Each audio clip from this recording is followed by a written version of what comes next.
मलकापूर भाजी मंडईत भरधाव कारने चिरडलेल्या त्या भाजी विक्रेत्या महिलेचा मृत्यू, 3 महिला गंभीर जखमी, 3 महिलांसह एका मुलीला कारने चिरडले. आता तरी मलकापूर पालिकेची झोप उडणार का? मलकापूर येथील भाजी मंडईत भरधाव कारने भाजी विक्रेत्या 4 महिलांना चिरडले.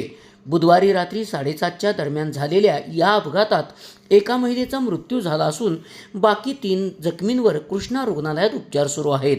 उषा बाळू रौंदाळे राहणार मलकापूर यांचा या अपघातात मृत्यू झाला असून रुपाली मारुती पाटील, दीपाली सचिन हुलवान व ज्ञानदास सचिन हुलवान सध्या मलकापूर, मूळगाव एडे मचिंद्र अशी जखमींची नावे आहेत.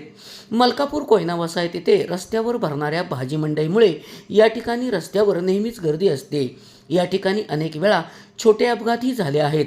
मात्र बुधवारी रात्री 7:30च्या दरम्यान भरधाव वेगात महामार्गाच्या दिशेने निघालेल्या कारने एका दुचाकीला धडक देत भाजी विकण्यासाठी बसलेल्या महिलेला व अन्य 2 महिला व एका 13 वर्षीय मुलीला जोराची धडक दिली. यानंतर ही कार बोर्डाला धडक देत कचड्यावर जाऊन अडकली. या अगोदर या भाजी मंडईत अनेक वेळा अपघात होऊनही मलकापूर पालिकेचे याकडे दुर्लक्ष झाले आहे.